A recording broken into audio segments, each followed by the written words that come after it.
युवाओं की सबसे बड़ी है कि अशिक्षित युवा ज्यादा हैं, शिक्षा की उचित व्यवस्था हुआ नहीं, जिसके कारण यहाँ बेरोजगारी है। जहाँ के लोग को रोजगार मिल नहीं रहा, इसके चलते यहाँ लोग दिल्ली, गुजरात, महाराष्ट्र पलायन की स्थिति बनी हुई है। सबसे बड़ी बेरोजगारी की स्थिति बनी हुई है, रोजगार है नहीं। अभी तो शोषण में जो स्थिति बनी हुई है, अराजकता की बनी हुई है, भ्रष्टाचार की बनी हुई है। आप ब्लॉक चले जाइए, कोई भी छोटा से छोटा काम, चाहे वो आवासीय बनाइए, जातीय बनाइए, मोटेशन करवाइए, दाखिल खारिज में 25-25 हजार रुपये लेता है। शोषण विधानसभा से भ्रष्टाचार खत्म करूंगा, पहला उद्देश्य मेरा है। दूसरा है कि शिक्षा पर जोर होगा। प्रयास ये होगा हम लोगों का कि जितने भी उस गरीब वंचितों का बच्चा जो सरकारी स्कूल में खिचड़ी खाने के लिए जाते हैं सरकार के द्वारा, जितने भी गरीब बच्चा है, जितने भी हमारे प्राइवेट स्कूल है, तुरंत उसको उस दिन से जाना है प्राइवेट स्कूल में एडमिशन कराना बिना रुपया। केंद्र में सरकार आपकी है, तो आप क्यों नहीं उस 15 सालों में लागू किए थे? महिला को दिए थे 10,000 और 2 लाख। उस 99 लाख लोगों का जो वादा किया था आपने, जो 2 लाख रुपया दूंगा, वो कहाँ चले गए?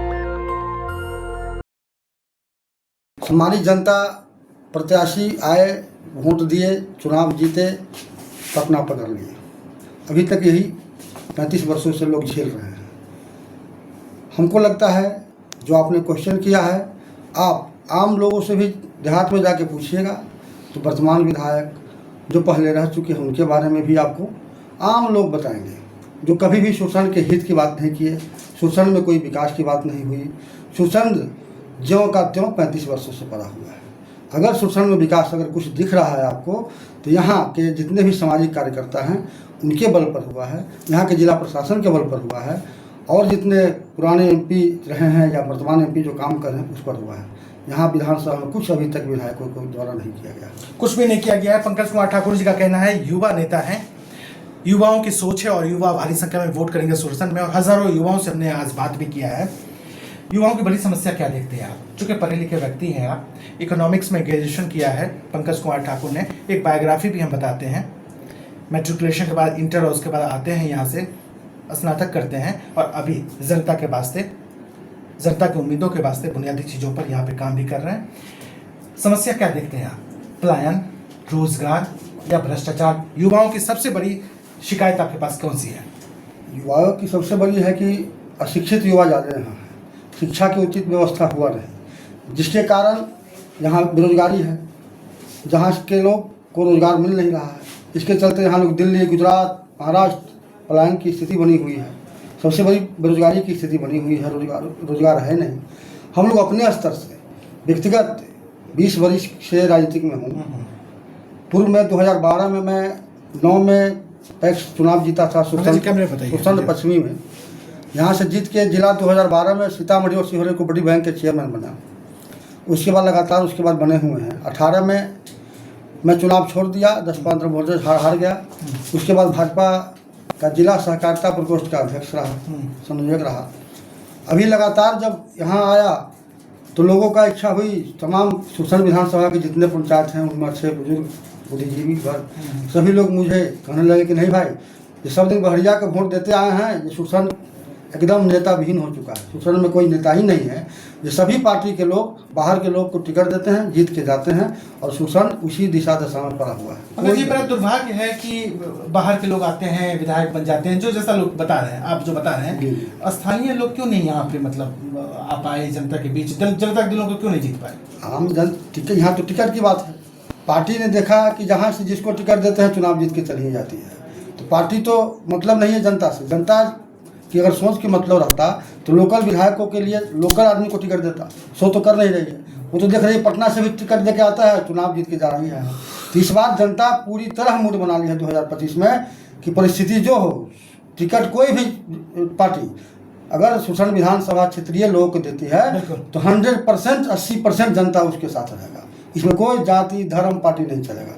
वो आप भी देख लीजिएगा, आपका भी अनुभव है और आप प्रयास और समय है, देख लीजिए। पंकज कुमार ठाकुर साहब प्रत्याशी बनते हैं, जनता की उम्मीदों पे आते हैं, वो काम की सौगात क्या होगी? दिल में ख्वाब क्या है, अरमान क्या है? पहला काम क्या करना चाहेंगे शोषण में, जो आपको कचोटता है, आपको लगता है कि नहीं होना चाहिए, दर्द है आपको? अभी तो शोषण में जो स्थिति बनी हुई है, अराजकता की बनी हुई है, भ्रष्टाचार की बनी हुई है। आप ब्लॉक चले जाइए, कोई भी छोटा से छोटा काम, चाहे वो आवासीय बनाइए, जातीय बनाइए, मोटेशन करवाइए, दाखिल खारिज में 50-50 हज़ार 25-25 हज़ार रुपये लेता है। तो मेरा प्रथम होगा अगर जनता के द्वारा हम आते हैं इस विधानसभा में, अगर पार्टी मुझे टिकट देती है तो पहला काम होगा कि ब्लॉक को मैं विशुद्ध भ्रष्टाचार मुक्त करूँगा। जितने भी गरीब सम्मानित जनता है उनको एकदम कैंप लगा के उस जो भी हो रहे हैं पदाधिकारी या कर्मचारी, कैंप लगा के गरीब जनता को ये जनता से वायदा कर रहे हैं एकदम करना है। नहीं करूँगा जीवन में दोबारा मतलब चुनाव ही नहीं मुझे लड़ना। अगर इस बार भ्रष्टाचार पे लगाम लग जाए पहला दिन से बहुत पदाधिकारी पीके के कई इंटरव्यू को हमने किया है, वो तो कहते हैं कि शराबबंदी को 1 घंटा में खत्म करेंगे, लेकिन पंकज कुमार ठाकुर कहते हैं कि 1 घंटे में भ्रष्टाचार एकदम शोषण विधानसभा से भ्रष्टाचार खत्म करूँगा। पहला उद्देश्य मेरा है। दूसरा है कि शिक्षा पर जोर होगा। दूसरा दिन से शिक्षा पर इसलिए काम होगा कि हमारे प्रशांत जी भी कहते हैं कि हम तो विश्वकर्मा हैं नहीं कि 1 दिन में स्ट्रक्चर खड़ा कर देंगे। प्रयास ये होगा हम लोगों का कि जितने भी उस गरीब वंचितों का बच्चा जो सरकारी स्कूल में पढ़ते हैं, पढ़ नहीं पा रहे हैं, कि खिचड़ी खाने के लिए जाते हैं सरकार के द्वारा दिया गया योजनाओं के ऊपर, तो हम लोग सीधा कहेंगे जितने भी गरीब बच्चा है, जितने भी हमारे प्राइवेट स्कूल हैं, तुरंत उसको उस दिन से जाना है प्राइवेट स्कूल में एडमिशन कराना बिना रुपये का। उसका जो सरकारी कॉस्ट होगा या उसका जो सरकार तय करेंगी उसका रुपया हम लोग खुद देंगे जेबी से उसके लिए। दूसरा वादा शिक्षा पर हम लोग का होगा। लॉ एंड ऑर्डर की समस्या सुरसंड में हमने बात भी किया, महिलाओं से सशक्तिकरण की बात होती है, एम्पावरमेंट की बात होती है, महिलाएं अपने पैरों पे खड़ी हो पाई? महिला क्या खड़ी होंगी? महिला को तो एक नीतीश जी प्रलोभन, फिर चुनाव आया, फिर बोलेंगे तो कहिएगा सरकार के खिलाफ हो रहे हैं। अभी चुनाव आया, आप देख लीजिए हमारे प्रशांत जी 2 सालों से 3 सालों से घूम रहे हैं गाँव। वृद्धा पेंशन के लिए उन्होंने पहला वादा किया था कि नहीं जब हमारी सरकार होगी तो 2000 हो रहा है। अब नीतीश जी को बर्दाश्त नहीं हुआ, वो देखे जब हम फेंका रहे हैं उससे भी जा रहे हैं तो तुरंत उन्होंने 1100 लागू कर दिया। 400 था 15 सालों में। पेंशन में बढ़ाया गया है क्या? पेंशन में पेंशन बढ़ा है एकदम पेंशन बढ़ा है, क्योंकि देख रहे हैं कि हमको बनना है नहीं मुख्यमंत्री। तो बिजली बिल का जो माफ हुआ तो फायदा तो आप लोग भी उठा रहे होंगे। फायदा उठा क्या रहे हैं? 125 यूनिट जो बना है फ्री बिजली, आप देखिए ना क्या फायदा हो रहा है। अभी जो इतना दिन से हो गया है उसमें 10 घंटा लाइनें नहीं रहता है, 5 लाइनें चल रही है। अब क्या फायदा होगा घाटा होगा समझ में नहीं आ रहा है। तो प्रशांत जी जो बोल रहे हैं धड़ाधड़ लागू कर, फिर महिला के लिए 10,000 रुपया लागू किया, 10,000 देंगे।